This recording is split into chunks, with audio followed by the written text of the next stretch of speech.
These are the last 5 problems for the review for test 2, problems 31 through 35.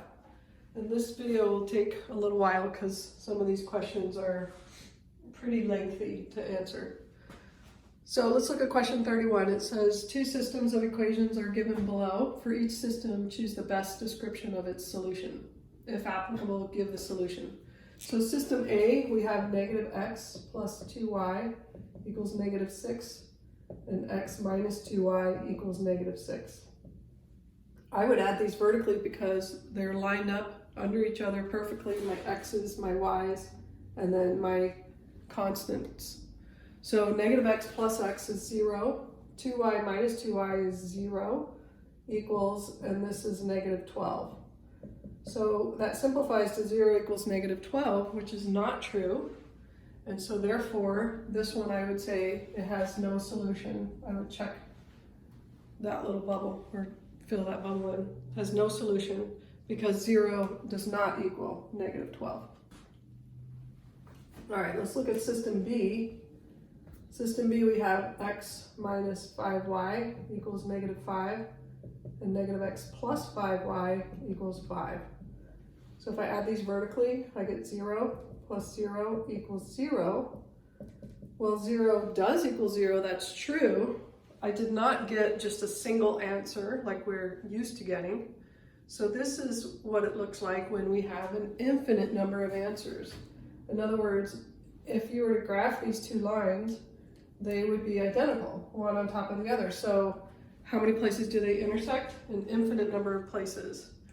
But it's a little bit tricky how they want you to do the answer. So they say, my answer is the system has infinitely many solutions. They must satisfy the following equation, y equals something. That means they want you to take one of the equations and solve it for y. So let's just say I took this one. So I would add the x to that side. So I would get 5y equals 5 plus x. So all I did was add the x, and then I would divide by 5. And I would get y equals 5 plus x over 5. So they just want you to solve one of those equations for y and then type your answer in that way. This middle option, you would have ended up with a very specific answer, like x is this number and y is that number. So it would have just been 1 point. Those 2 lines would have intersected at 1 point. All right, let's look at question number 32. 32 has a system of 3 equations and 3 unknowns, and this is much more time consuming, and it's easy to kind of lose track. So my recommendation is that you write your stuff relatively organized on your paper so that you can kind of go back and find your place. You don't want to get lost in the middle of it. If I came across a question like this on a test, I would probably save it till the end because it is very time consuming and I don't want to waste all my brain power on this question and then be tired for the rest of the questions. Okay, so ideally what I like to do is, the first thing I do is I'm going to choose 2 equations and I'm going to solve for the same variable. So solve for the same variable. And I like to sort of inspect my equations and figure out what would be easy to solve for. So for instance, if I take the first 2, and it's helpful to label them. So I'm going to label this equation 1, 2, and 3. Okay? If I add equations 1 and 2, the x will disappear automatically. If I wanted the y to disappear, then I could just make one of them negative, right? And so I think, okay, I should go back. So two sets of equations. Okay? So if I do 1 and 2, I could eliminate the x, and then I either have to do 1 and 3 or 2 and 3, and also eliminate the x, okay? If I wanted to eliminate the y's, I could do that with 1 and 2, but then I'd have to do 1 and 3 or 2 and 3 and also eliminate the y's. It doesn't really matter which ones you choose. I mean, no matter what in this problem, you're going to have to do a little bit of work at some point in order to eliminate the variable that you choose. So I'm just going to choose x, okay? In this case, I'm going to choose x. So my two sets of equations, I'm going to do equations 1 and 2, and I'm going to eliminate x, and then I'm just going to do 1 and 4. 1 and 3 and eliminate x, as long as the two that I choose are different, right? So 1 and 2, so 1 is negative x plus y plus z equals negative 1, and then 2 is x plus y minus 2z equals 7.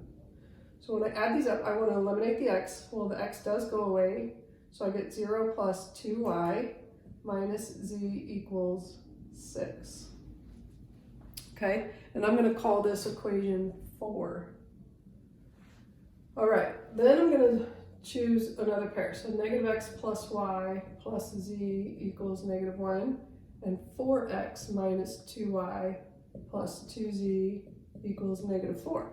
But I have to keep with eliminating the x. So how would I do that? I could multiply this entire equation by 4, and I'm going to write it down here. So I'll get negative 4x, I'm distributing that 4, plus 4y plus 4z equals negative 4. I'll just put a line through that so that I don't accidentally look at the wrong thing. Okay, now if I add these up, the x's go away. I get 2y plus 6z equals negative 8. And I'm going to call this equation 5. So I took two sets of the original equations and I solved them for the same variable, and I chose x. I could have chosen y or z, didn't matter. I chose x. Okay, so the next thing I'm going to do is I'm going to put equations 4 and 5 together and solve for one variable. All right, so 4 and 5, so I'm going to erase a lot of this. So that was 4, 2y minus z equals 6, and 5 is, I'm going to put it right here, 2y plus 6z equals negative 8. So that's equation 5. So, and I could solve for either, I could eliminate either variable, either the y or the z. The y looks easier to me because all I really have to do is distribute a negative. So that would make that a positive and that a negative. So I multiplied everything by a negative 1, and now it's set up to cancel. So the y's cancel. I get 7z equals negative 14, and now I can solve for z. So z is negative 2. And once you get one of them, then you're just going to work your way back up and figure out the rest of them. So if I know that z is negative 2, I could plug that into either equation 4 or 5 and figure out what y is. So the original equation 4, let's say, was 2y minus z equals 6. I could have plugged it into my alternate version of equation 4. It doesn't matter. So if I put a negative 2 in here, I get 2y minus negative 2 equals 6. That's the same thing as 2y plus 2 equals 6. If I subtract 2, I get 2y equals 4. So y equals 2. So now I've found a second coordinate. And so now I need to find the third. So once I have two of them, then I can go back and choose any of my original equations, put both of those values in, and I'll be able to flesh out the third value. So let's just say I use equation 1, which was negative x plus y plus z equals negative 1. So I know y and z.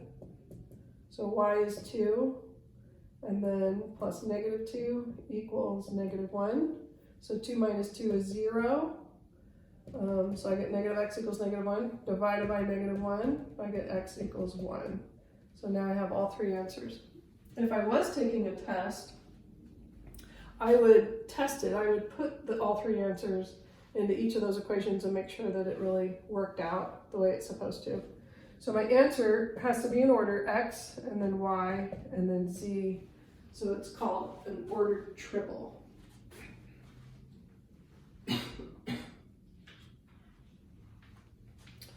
All right, so the next question is probably one of the most difficult ones for students to learn, and this is the partial fraction decomposition.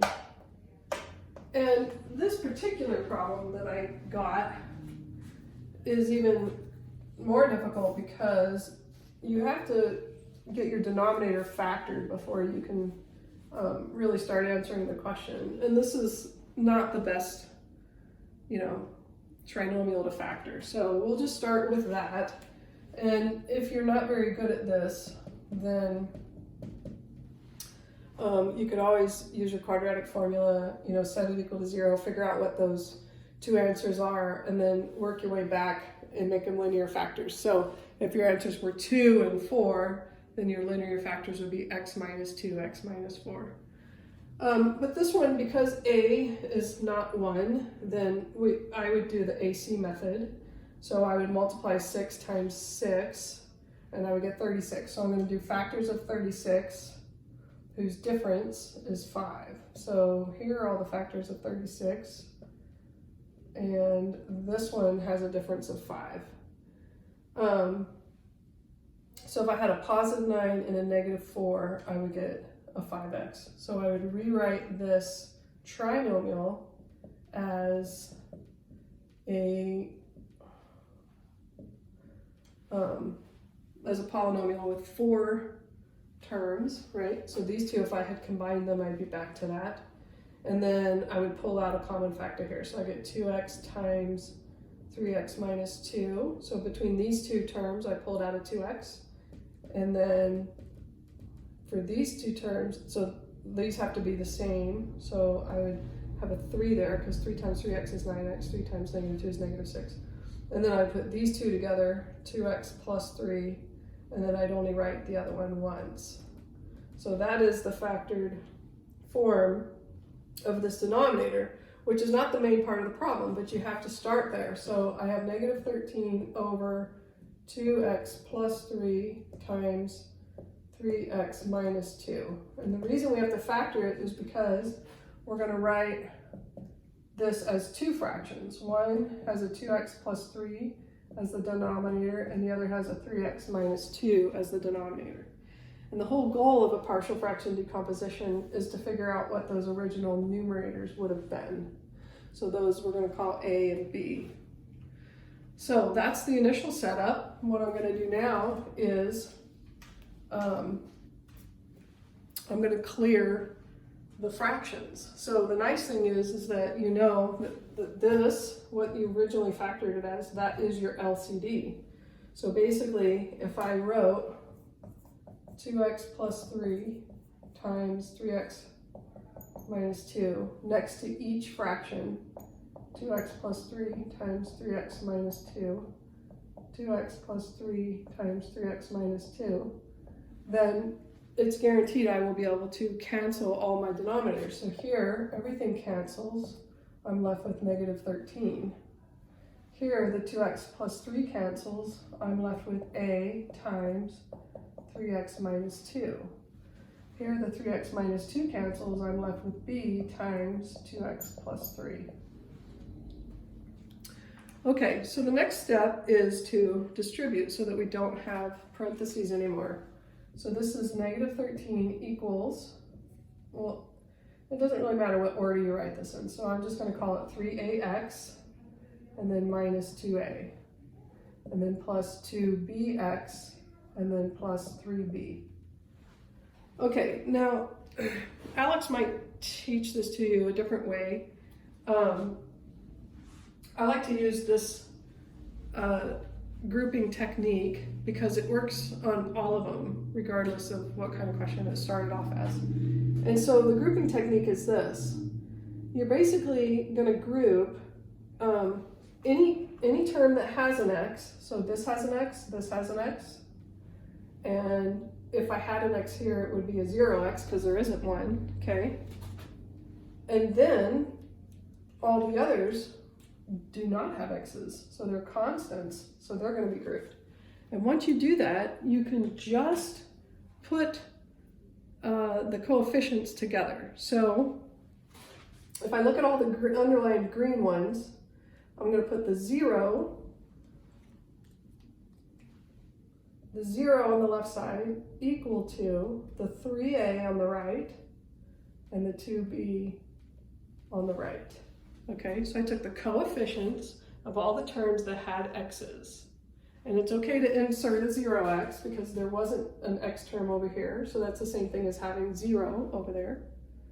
And this becomes one equation for me. And then I'm going to take all the terms that do not have x's, we call those constant terms, and I'm going to group them together. So I would have negative 13 on the left side equals negative 2a plus 3b. And what I've just done is I've reduced the problem down to two equations with two unknowns, which is very similar to the first question we did on this video.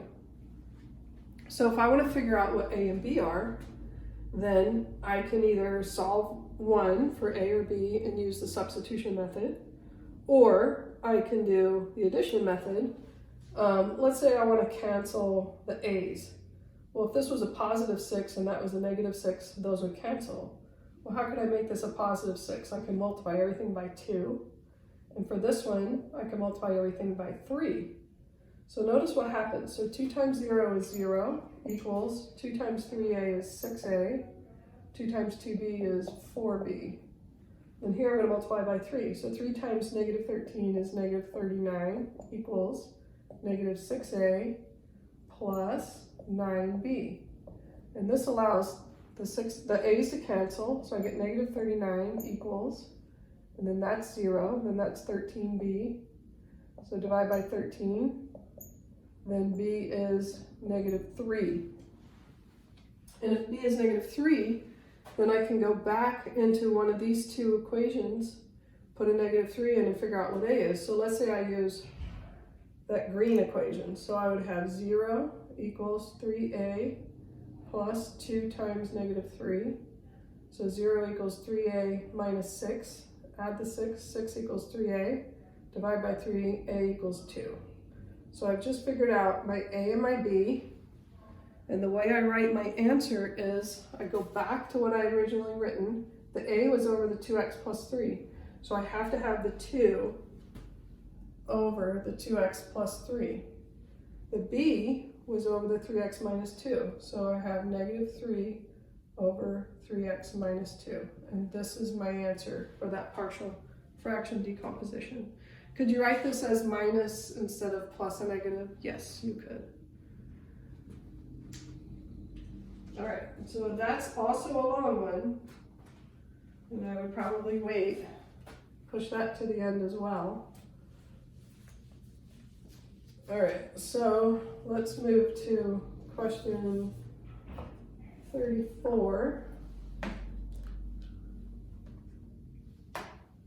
So, depending on what version of this question you got, you would have kind of a different formula to use. But I thought this one was probably one of the more difficult ones, so I decided I would show it.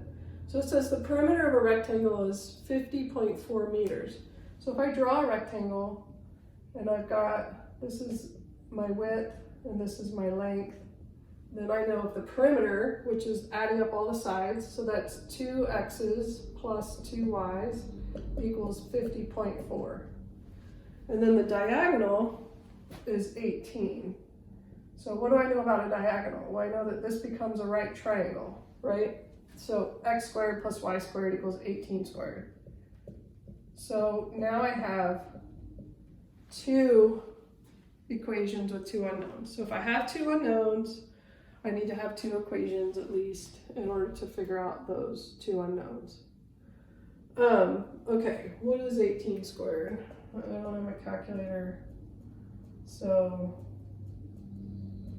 it looks like it is 324. Let's hope that's true. So I'm going to change this to a 324. All right, so now that I have my two equations, then I would choose the substitution method. So I'm going to solve the first equation for y. You could solve for x, it doesn't matter. I'm just going to do it for y. So what I would do, I'll work over here, I would subtract the 2x, so I would have 2y equals 50.4 minus 2x. So I minus 2x from both sides. Then I would divide everything by 2, and I would get y equals 25.2 minus x. So now I've solved this equation for y, right? Which means then I could replace this y with this value so that everything is then in x's.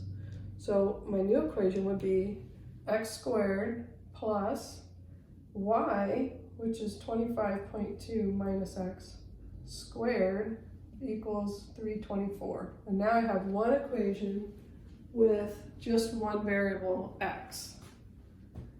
And this will allow me to solve it.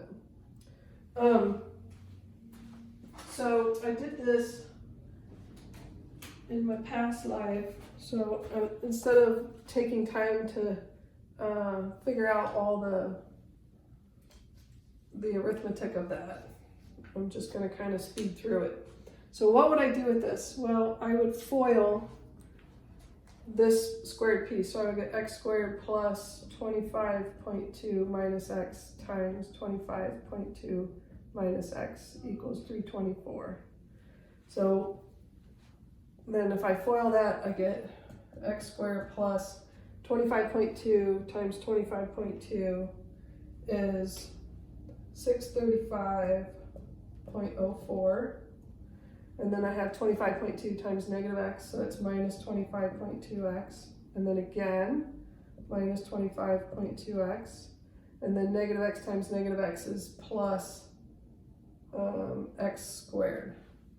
And all that equals 324.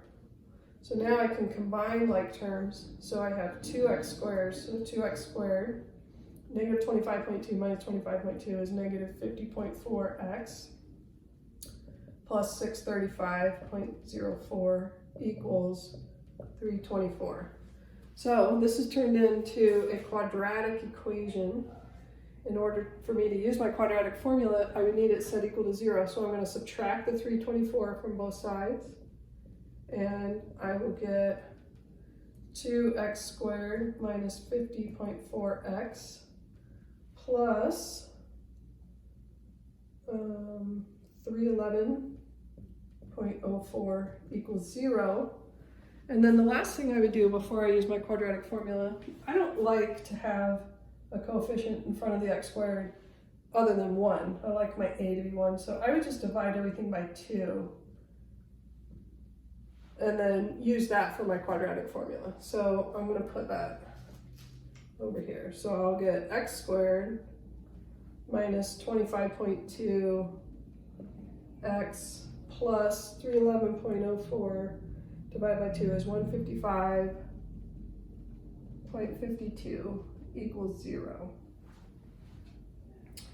Okay, so then my a is 1, my b is negative 25.2, my c is 155.52. If you plug that into the quadratic formula, you will get two answers. You'll get 14.4 and 10.8. And the reason you get two answers is because you're ultimately getting your length and your width at the same time. So we assume the width is shorter, so I would say x is 10.8 and y is 14.4.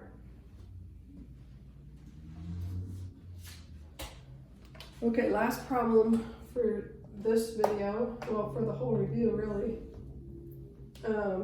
is number 35. So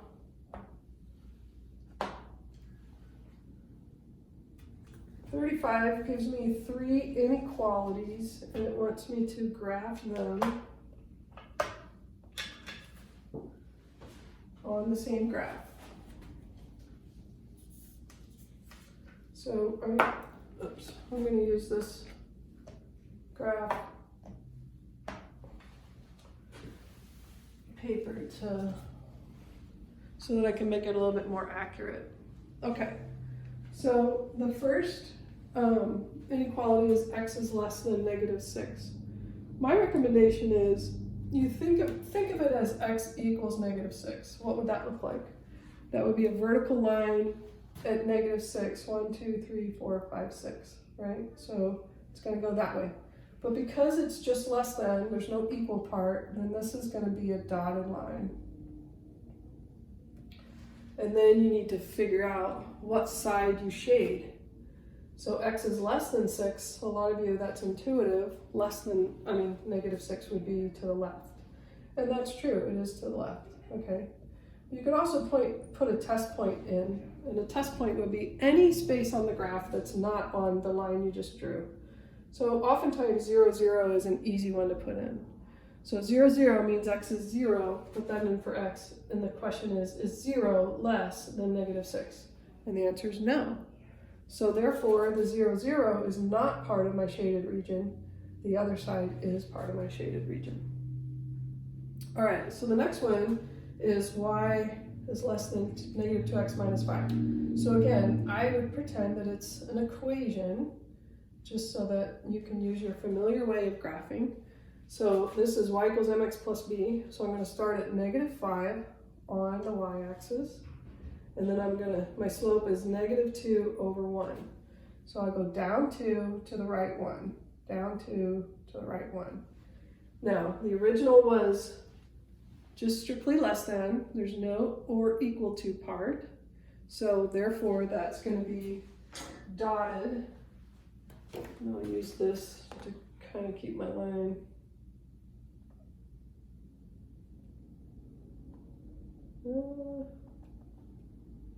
we go. Okay, so this is going to be a dotted line.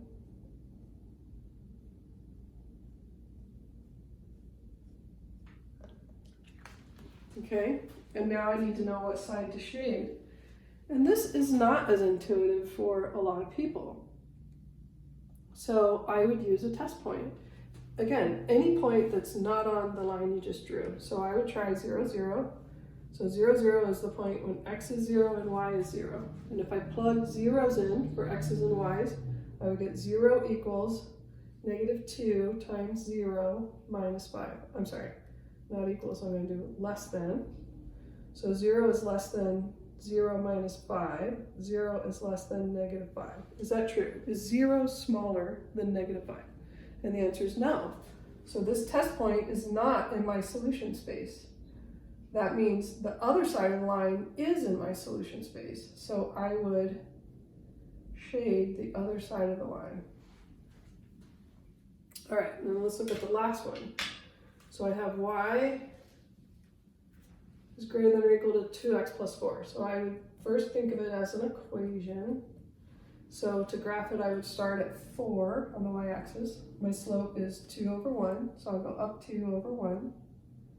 Okay. And this is a solid line because it's or equal to. So I'm going to put my straight edge like that and draw my solid line. All right, so the question is, what side do I shade? So again, I'll use the test point 0, 0 because that's not on the line that I just graphed.